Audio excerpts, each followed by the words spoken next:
In Elbath, the New World, the Mid Pirates, spearheaded by 300 berry bounty, Captain Useless Mid, were utterly fired. Nate, go yard. Stay with me, little bitch. Say you know that I'm gonna snitch, no thoughts, no stamps, new hoes, 10 toes, new guac, new bands, new whip, new chips, new kicks, check, bad bitch, no bad, I just Within the warland of Elbath, they're allies of the red-haired pirates. Every one of them seems like a big shot, and they're all sworn to the Emperor. Last time it was completely one-sided. They took your arm before we even got a glimpse of Redhair himself. They won't settle for an arm this time. They'll take your life instead. Only if I lose. Those were the words spoken together by Captain Eustace Kid and Killer. Of course, this goes without saying, spoilers for the One Piece manga, obviously. I don't think I needed to exactly specify that.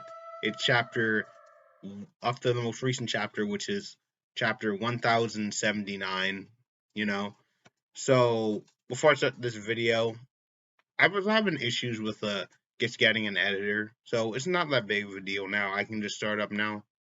So, with that, let's begin the video. Originally, I was thinking about making a video on this that from a while back, but I got held up a little bit. And originally, the video was supposed to be about how I didn't want Oda to fumble the bag with the stakes that he set in place, because this is a big deal. They set up stakes to where the fact is, if Eustace Kid loses, he should die. And the fact is, he's going up against red-haired Shanks. Many in the community within the entire One Piece community have Shanks as, top one, he's the strongest in the verse, etc. There's no realistic way that Kid should win this fight at all, which should logically end in his death. And we all know, as One Piece fans who are watching this video right now, Oda doesn't typically like to kill off characters. But of course, in the last arc of Wano, he decided to kill off maybe like a few characters. But even then, we still don't know if Big Mom or Kaido are even dead.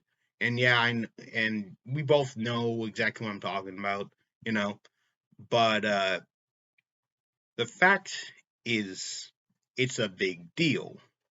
Now, what I was originally thinking, it was like, at absolute best for Kid, it's like mid-high diff, absolute best, he'll get mid-high diff by Shanks. Absolute worst, he gets low diff. But I thought he was gonna get like mid-low diff. But no, this was a no diff fight. He got one shot by a divine departure. I was jumping out of my seat when I saw Shanks actually do that. It was fantastic. It was amazing. I loved every second of reading that just then. And the fact is, it shows such a great character for Shanks, You finally get to see a little bit more of him, and the fact is, his fleet is weak because he has empathy. He lets other pirates, who he respects enough or knows enough about to know that they're not, like, completely evil and such, to seek protection under his own flag. This is a great part for his character. And then here's a small little detail I appreciate that I noticed. He asked Usopp's father, of course, if the crew was all healed from Wano, and he says, yeah, and they're all itching for a fight. Yasopp is the sniper, probably has the best observation hotkey out of all of them, best eyesight, etc. And he's also reading the character files for Eustace Kid right before the fight. He's reading. This is like prep time. It's pretty funny and cool to me as actually the case. And of course, after this, Kid whips out the damn punk that he used to pin down Big Mom.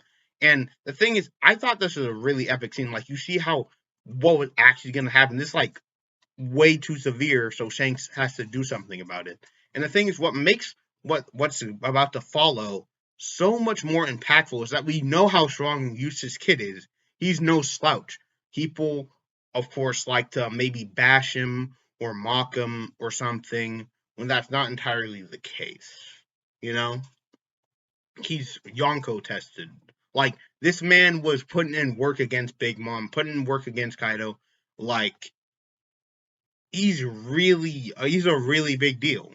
You know, of course, I have issues with Oda nerfing Big Mom for, like, no freaking reason, you know, during the Law and Kid versus Big Mom fight and having her get defeated by those bombs, which I really, really hated. And I also hate how people will downplay Big Mom, but I can see it. So, of course, Kid uses the damn punk, and then Shanks goes over to Kid after using his future sight observation hockey, which he should obviously have. He literally has advanced conqueror's coding. Like, this is not a surprise. And then he proceeds to get no dip by Shanks, even when Killer jumps in the way to protect him, which reduces the force. He gets no diff by him. I never saw this coming. It's like, it just does Shanks perfectly. Perfectly as a character right here. He doesn't exactly want to do this, but he has to do this to preserve his emperor status and his title. And now, watch what happens. Kid and Killer are on the ground. They're knocked out. They got one shot together. And now look at this man over here. He's switching up. He was calling Sanji pathetic just last arc, just for asking for Robin's help, and now look at him. Look at his sorry ass begging for their captain and co-captain's life right here and now. Hypocrite. And now look what's happened. Dory and Bragi comes in here and boom. They use Hakoku sovereignty and just obliterate their ship as Shanks just leaves and dips instantly. And the thing is, what's very interesting here is what Dory and Bragi say. You little runts, if you point a loaded gun at someone's hometown, be prepared to suffer the same fate, okay? And this goes back to how, in some of the first chapters of One Piece, how when Shanks was fighting against, like, Higema the Bear and those fodder-ass bandits, that, if they're willing to start a fight like that and point a loaded gun at someone, you must be prepared to die. You start a fight, best prepared to finish fight. Imagine starting a fight and then losing the fight to begin with. Sad. Pathetic. Horrible. And now here we are. Compared to what Shanks is doing, it's just insane. And if Shanks can do this nonsense, imagine what Mihawk could do. Because we all know, obviously, Mihawk is above Shanks. It's pretty obvious. I might make a YouTube video on it, after this. But, yeah. Yeah, I know I'm going to get some comments about that. But, yeah, Shanks fans can get a little biased sometimes. So, I'll definitely make a video on it.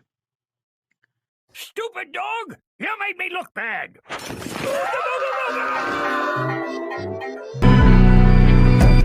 Maybe not today. I've been standing